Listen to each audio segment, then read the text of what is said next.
¿Es Pedro Porro uno de los mejores jugadores extremeños de la actualidad? Empezamos.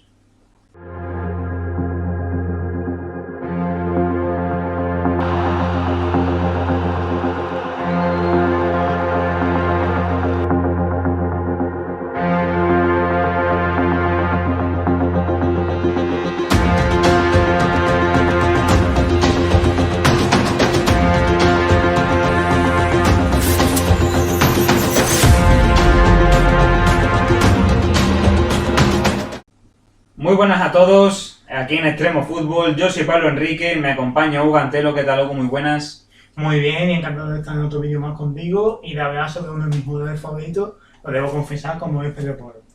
Así es, el jugador nacido en Don Benito está siendo una de las sensaciones del fútbol extremeño, posiblemente junto con Rodri Sánchez y Javi Galán en el Celta, Rodri en el Betis.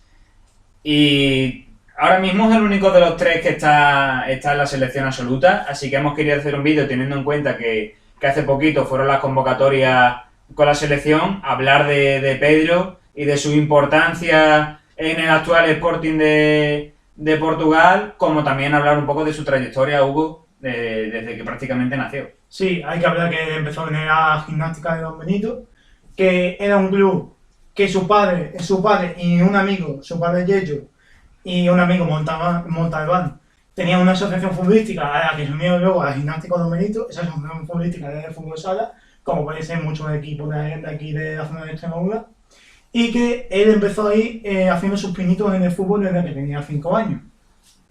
Luego, desde aquí se fue al Rayo Juvenil, al Rayo Vallecano Juvenil, donde le captaron desde ya cuando empezó a explotar en el gimnástico de Benito. Exactamente, él hizo las pruebas tanto con el cadete A, los de su edad, como con el juvenil B, que eran mayores que él, y finalmente pues convenció a los ojeadores y lo ficharon. Sí es cierto que en aquella época Pedro jugaba de extremo izquierdo, que es algo que quizás choque, teniendo en cuenta que le hemos visto incluso de lateral derecho, pero eres ya un futbolista con mucho desequilibrio, buen golpeo, gol, centros, desborde, con muy buenos controles, que es algo que siempre destacan casi todos sus entrenadores que hemos estado viendo en entrevistas, siempre destacan el gran control orientado que tenía Pedro, que decían que era de prácticamente nivel élite desde pequeño, y por tanto, digamos que esa capacidad de desbordar y marcar gol desde pequeño, en posiciones más adelantadas, le ha permitido luego,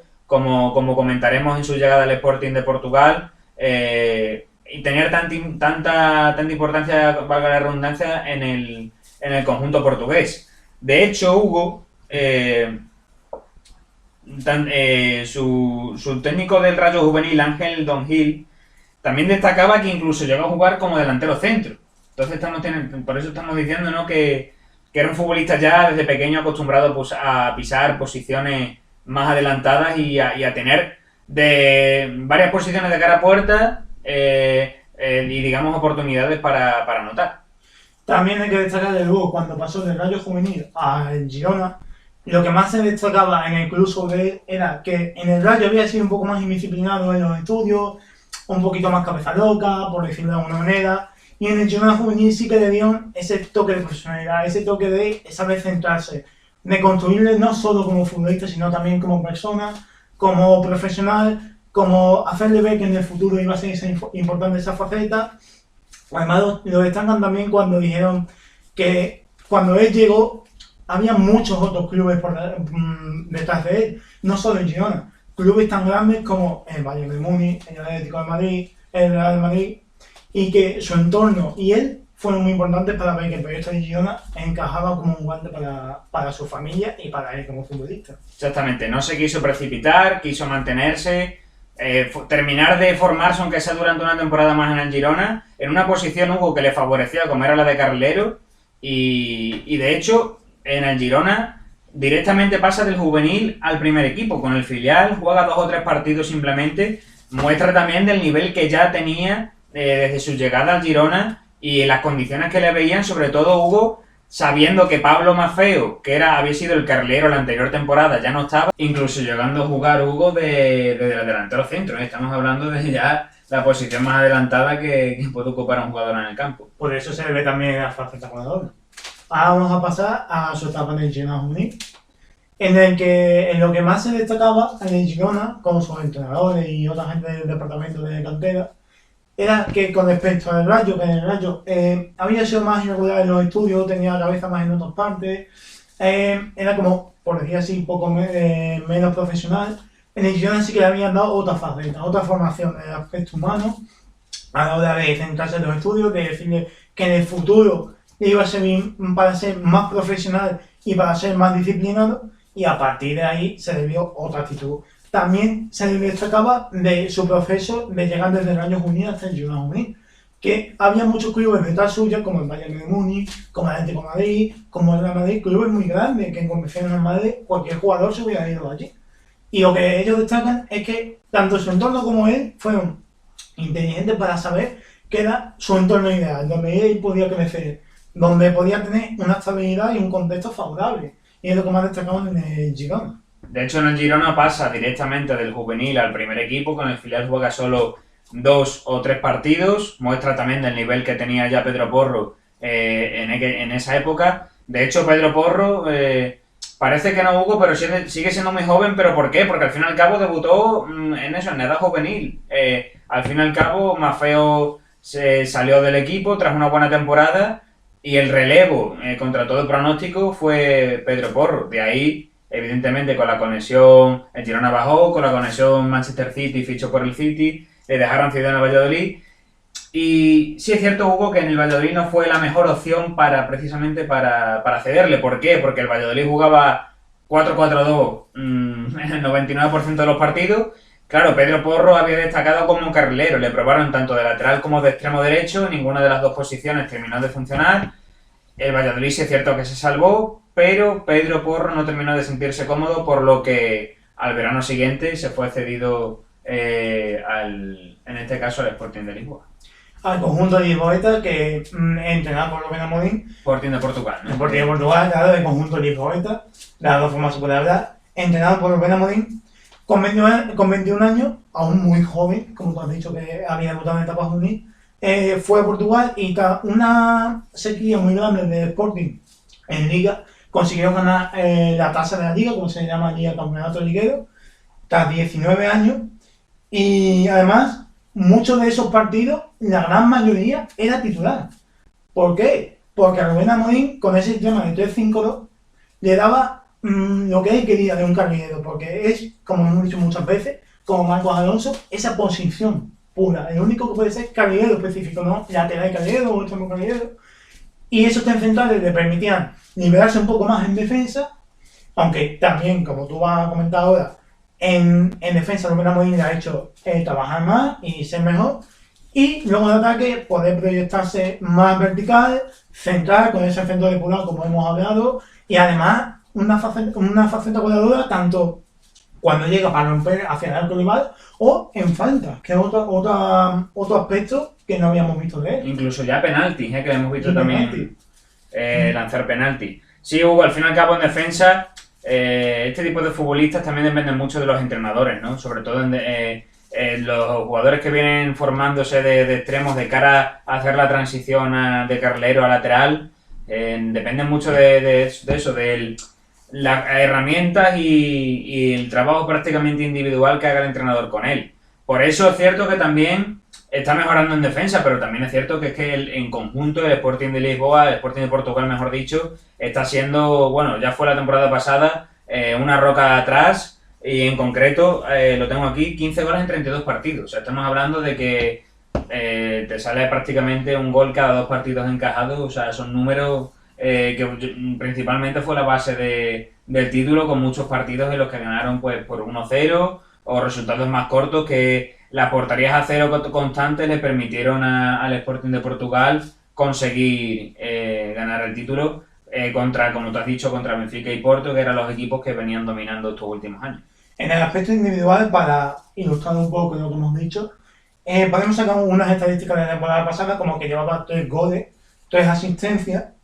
tiene un acierto de 1,8 pases clave por partido, que son pases que generan una ocasión de gol, siendo el quinto jugador con más pases clave por partido de toda la liga, por delante de jugadores como Pizzi, Rafa Silva, Jesús Corona, Cuaresma, jugadores muy importantes, con lo que estamos viendo como es muy importante el ataque para el conjunto de Rubén Amorim.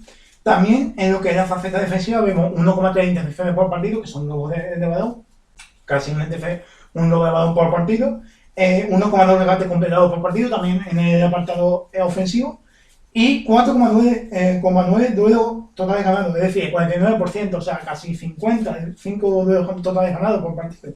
Con lo que estamos viendo que tiene una cifra de un jugador que se está saliendo en un conjunto que también juega Champions. Y además, Hugo, todo esto le está ayudando a destacar y de hecho de los futbolistas extremeños es el único que está yendo con la selección absoluta y de ahí el debate, ¿no? ¿Está Pedro Porro para ser titular ya con España? Teniendo en cuenta que Luis Enrique ha hecho apuestas como Gavi, como Sarabia, que han sido bastante polémicas. De hecho, Sarabia ahora compartiendo equipo con él. Polémicas al principio por lo extravagante, ¿no? Digamos, de las decisiones, aunque es cierto que luego se ha visto que algunas han salido bien, otras mal, pero que, bueno, el estilo de Luis Enrique está ahí. Por tanto, Pedro Porro, Hugo, ¿crees que puede ser titular ahora mismo con España, teniendo en cuenta que Luis Enrique no está optando por la defensa de tres centrales y que eso quizá le pueda penalizar? Ahora mismo no. Como tú dices, todo dependerá de que Luis Enrique quiera usar otro sistema. Hemos dicho que él es un carrilero puro, es su posición, no es lateral, no es extremo, aunque ha jugado ahí, pero es carrilero. Entonces, como Marcos Alonso por izquierda. A los dos les beneficiaría que Luis Enrique cambiara de sistema, pero parece que no le vamos a poder por la labor de hacerlo. Con lo que veremos a ver si en un futuro lo sigue llamando. Claro, también hay que tener en cuenta que España, pues por ejemplo, Carvajal está lesionado, Jesús Navas, que venía teniendo muy buenos partidos, ya por la edad está más en decadencia. Digamos que la posición de lateral derecho tiene ahí un agujero Luis Enrique que ha conseguido solventar con Azpilicueta, que ya se ha hecho un fijo, pero ese es el tema, ¿no? Precisamente Azpilicueta está jugando de tercer central en línea de tres, de central derecho en este caso con el Chelsea. ¿Por qué no probar a Pedro Porro ahí? Aunque se está viendo que con Ferran en banda derecha abierto, dando amplitud, digamos que ese rol de Pedro Porro ya lo está aportando Ferran, ganando además un delantero y quitándote a un central, digamos.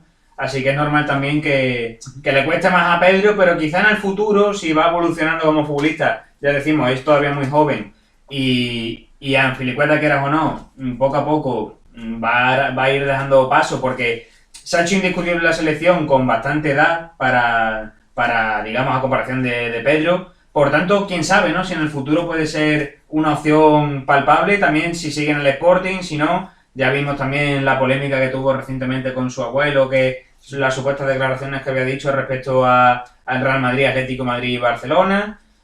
Pero al fin y al cabo, quitando esto, ¿no? Aparte de todos los rumores que pueda haber, lo importante es que está a gusto en Portugal, que se siente importante y que está haciendo una gran temporada un año más.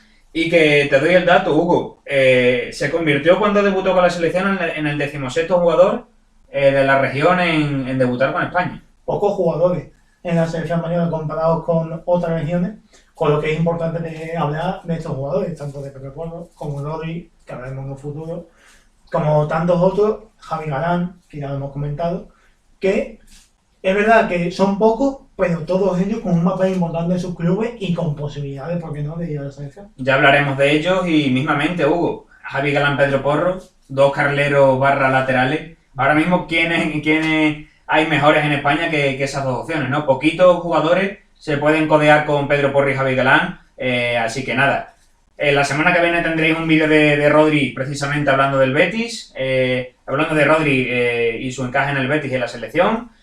Pero de momento, Hugo, os dejamos que con la guinda, ¿no? de que el último vídeo de esta semana será sobre Pedro Porro y ya nos veremos la semana que viene, como digo, con dos vídeos más aparte del de Rodri, que para los que nos empiecen a seguir, que sepan que toda la semana vamos a tener 3 vídeos de la duración que estamos teniendo últimamente de 10 minutos. Así que ya sabéis, podéis seguirnos en Twitter, podéis seguirnos en Instagram como @extremofutbol19, podéis seguirnos también en nuestras redes sociales particulares y nos vemos hasta la semana que viene. Adiós.